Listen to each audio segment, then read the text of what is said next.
Life is full of interactions. Ask any CEO and they'll tell you the number one skill that got them into the C-suite was communication.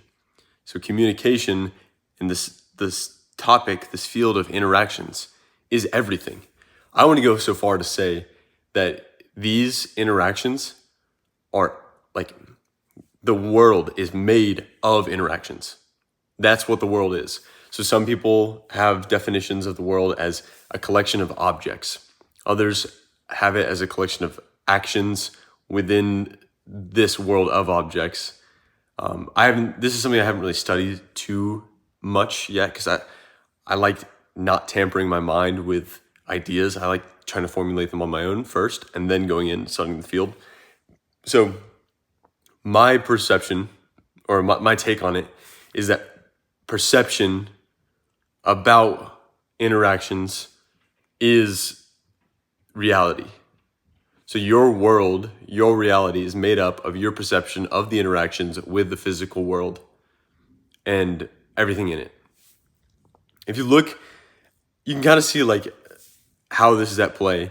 If you look at a business, right? I feel like a business is a pretty good model for, they call it like a microcosm. So like a portion of the world, right?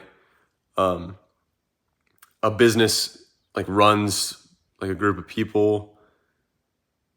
It runs like an ecosystem almost, right?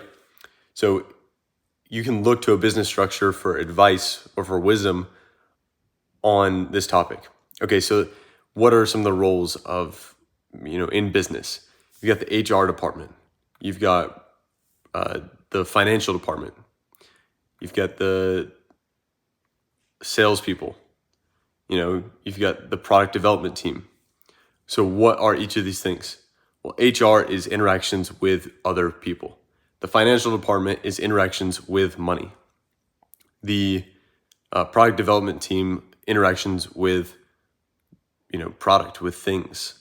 So when this thought was going through my head the other day, that's where it stemmed from. It was like, okay, why are there interactions everywhere? Like, why is this the case? And it makes sense. Like, you live in the world.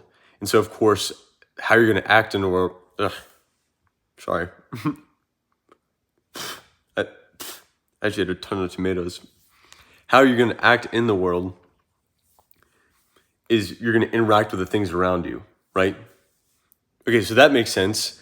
So now I was thinking, like, who are the most important people that we know, right? So, like, who are the public figures that are prominent in society that have lasted the ages, several hundred years, and their name is still brought up to this day?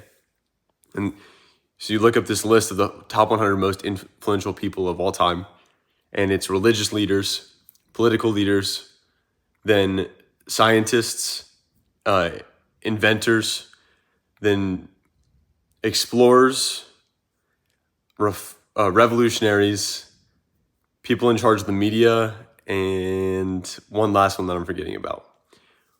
All of these people interact with different fields. Man, I don't even know, I don't know what was going through my head of like why this is so important, but this is my hypothesis. It's just like,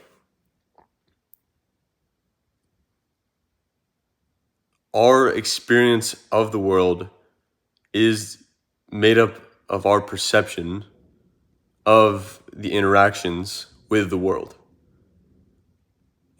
I'm sitting here and I hear thunder because it's about to rain outside. Okay, so that exists, right? I don't really feel any type of way towards that thunder, so I'm nondescript, I guess that's a good word for it, about the thunder. So then that's my perception of the interaction with the thing. You see what I mean? I'm sitting on this couch and it's quite comfortable, right? So I'm sitting on the couch. The sitting is the interaction. The couch is the thing that exists in the world. My perception of this is that it's comfortable. And it's like a subconscious perception, right? Okay, why am I saying all of this? if that is the case, that your reality is made up of your perception of your interactions with the physical world, then if you change your perception, you change your reality. Or if you change how you interact with things, you change your reality. You can't change, I mean, maybe even if you change your physical location, you change your reality, right? So like, that gives you 3 sources of inspiration on how you can make change in your life. So if you're trying to do something different, you can change the physical space that you're in or the physical objects that you interact with on a day-to-day basis.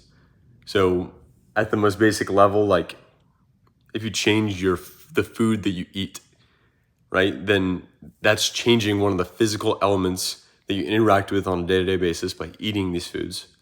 And then your perception of that is up to you to decide. So that's one way of changing, your experience with the world or your reality, is by changing the objects that you interact with. Another way would be changing how you interact with those objects. So maybe it's the same set of objects, but let's say I'm brushing my teeth, and instead of using my right hand to brush my teeth, I use my left hand to brush my teeth, right? Now, the more I do that, the more coordinated I become in my left hand, the more brain cells I'm wiring for this new behavior. And so I'm changing how I'm interacting with this thing, which changes my reality. My perception changes. The object has not changed. I'm still brushing my teeth, right? But my perception of this is different because it's more difficult, because I'm not used to this behavior, this action. But with time, like, it was once that way with my right arm, and then I just got used to it. So with time, it'll be the same with my left arm. I just have to get through that first amount of time, whatever that looks like. Okay, the last way is you can change your perception.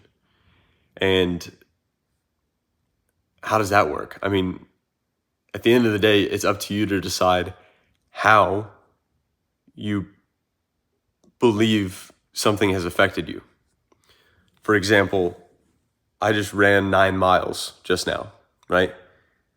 I could view that as like, man, like, I got to go out and run 9 miles today. Like, this can be terrible. Or I could view it as like, I'm so excited to go run 9 miles because I know when I get back, I'm going to feel great. It's up to you to decide how it's going to affect you. Either way, I would run 9 miles. But in the side where I'm more optimistic, I'm not suffering for an hour and 20 minutes. Instead, I'm enjoying myself running all these miles, and I'm just thinking about different thoughts going through the head, like blanking out for several minutes at a time. It's like a withdrawal from the pressure of life, all the different things that you think about, the decisions that you make. That's my perception of running, If you change your perception, you change how you interact with things, or you change the things themselves, then you change your reality. So if you're trying to make a change in your life as this new year comes up, focus on one of those 3 things and hone in on one, and then see how it cascades to the others. See if you can change all 3 of them if you want to really wildly overdrive your reality. Changing your reality, I should say. This video is more of like a conceptual one, so it's not going to make 100% sense. And that's okay. Like, most of the videos that I post on here are kind of stretching my mind a little bit. I'm supposed to become a better communicator with these videos, as well a better thinker, a better speaker. In order to do that, I have to start with a topic, speak fluently for several minutes, sometimes even like an hour. And so this is a prime example of me attempting to do that today. So if it made sense, great. If you made it this far, thank you. If you didn't make it this far, or you just skipped through, here you are.